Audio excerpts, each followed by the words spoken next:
பிரியமானவர்களே, இயேசு கிறிஸ்துவின் நாமத்தில் உங்களுக்கு என் அன்பின் வாழ்த்துக்கள். நான் ஏற்கனவே சொல்லிக்கொண்டே வரேன்ல, தமிழ்நாட்டில் ராமநாதபுரம் மாவட்டத்தில் ராமேஸ்வரம் என்கிற கடற்கரை ஒரு பெரிய பட்டணம் இருக்கிறது. இந்த ராமேஸ்வரத்திலிருந்து சில கிலோமீட்டர் தூரத்தில் தனுஷ்கோடி என்கிற ஒரு ஊர், பெரிய ஊர் இருந்தது. 40 வருஷத்துக்கு முன்னால இருந்தது. அப்ப 1964 ஒரு பெரிய புயல் வந்து வீசினது. டிசம்பர் மாதம் 22 இரவு நேரத்துல அந்த புயல் வந்து அடித்த போது கடல் கொந்தளித்து ஊரெல்லாம் அந்த கடல் தண்ணீர் வந்து விட்டது. ஏன்னா 2 பக்கமும் கடல், மத்தியில் இந்த ஊர் அமைந்திருக்கிறது. 2 பக்கமே கடல். இந்த தனுஷ்கோடி பகுதி வந்து அதனுடைய கடைசி எண்டில் போய் பார்த்தீங்கன்னா 2 கடல் சங்கமிக்கிற இடம். இது வந்து வங்காள விரிகுடா கடலும் இந்து மகா சமுத்திரமும் சேருகிற ஒரு இடம். அப்ப 2 கடல் பகுதிக்கு மத்தியில் இருந்த ஒரு ஊரு, அது பெரும் புயல் அடித்து கடல் உள்ள வந்ததுனால ஊரே அழிந்து விட்டாரு. இப்ப இந்த பாழடைந்த சிதலங்கள் தான் இருக்கிறது. இப்ப இங்க வந்து அரசாங்கம் யாரையும் வீடு கட்ட அனுமதிப்பதில்லை. கடைகள் கொஞ்சம் வச்சிருக்காங்க டூரிஸ்டுக்காக, அவ்வளவுதானே தவிர இது வந்து ஒரு காலத்துல 40 வருஷத்துக்கு முன்னால ஒரு ஆஸ்பத்திரி, இந்த ஊருக்கே மக்களுக்கு இந்த மருத்துவ சேவை செய்த ஒரு ஆஸ்பத்திரி இது. ஆனா இன்றைக்கு அது பாழடைந்து கிடக்கிறது, ஒரு புயல் காற்றினாலே உண்டான பாதிப்பு. நம்முடைய வாழ்க்கையில கூட சில புயல்கள் வந்து வீசும். வேலை செய்கிற இடத்துல, வசிக்கிற இடத்துல, பிசினஸ் பண்ற இடத்துல, ஊழிய செய்கிற இடத்துல சில புயல்கள் வந்து மோதும்.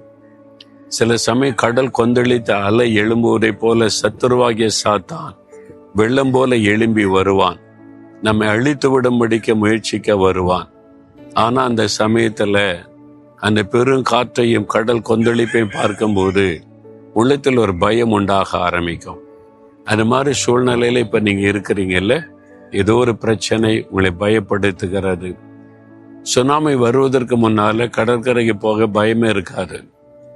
ஆனா இப்ப சுனாமி வந்து பேரழிவை பார்த்த பிறகு கொஞ்சம் அலை எழும்பினாலே பயம் வந்து விடுகிறது. ஜனங்கள் ஓட ஆரம்பிச்சிடுறாங்க, சுனாமி வந்துட்டோம் என்பதால். அதை பார்த்து அந்த சூழ்நிலை பயத்தை, கலக்கத்தை உண்டாக்குகிறது. இன்னைக்கு உங்க வாழ்க்கையில ஒரு பயத்தை, கலக்கத்தை உண்டாக்குகிற ஏதோ ஒரு காரியம் உங்களை பாதித்து கொண்டிருக்கலாம். ஆண்டவர் உங்களுக்கு ஒரு வார்த்தை சொல்றாரு. 1 நாளாகமும் 22:13 நீ பலம் கொண்டு தைரியமாயிரு, பயப்படாமலும் கலங்காமலும் இரு. பலம் கொண்டு தைரியமாறு, பயப்படாத, கலங்காத அப்படின்னு ஆண்டவர் சொல்றார்.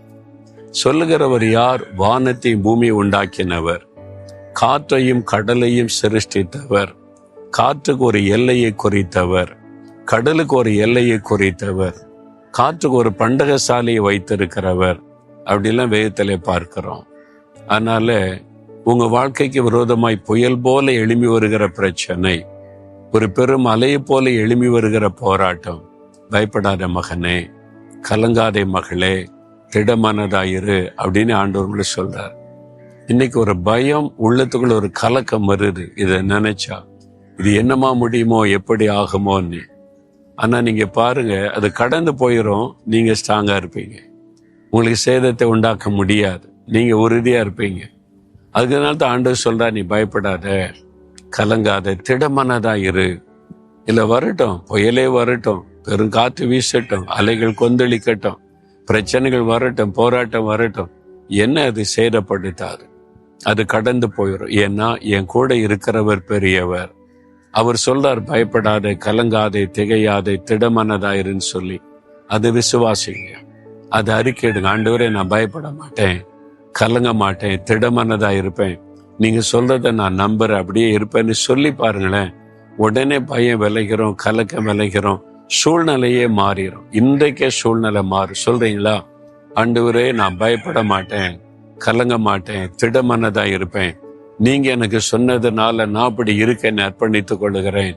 ஒன்று என்னை சேதப்படுத்த முடியாது, ஒன்றும் என்னை பாதிக்காது, எல்லாம் என்னை கடந்து போகும், ஆனா நான் பாதிக்கப்பட மாட்டேன், சேதமடைய மாட்டேன். நீங்க என் கூட இருக்கிறீங்க, நான் பயப்பட மாட்டேன், கலங்க மாட்டேன், இயேசுவின் நாமத்தில் ஆமேன், ஆமேன்.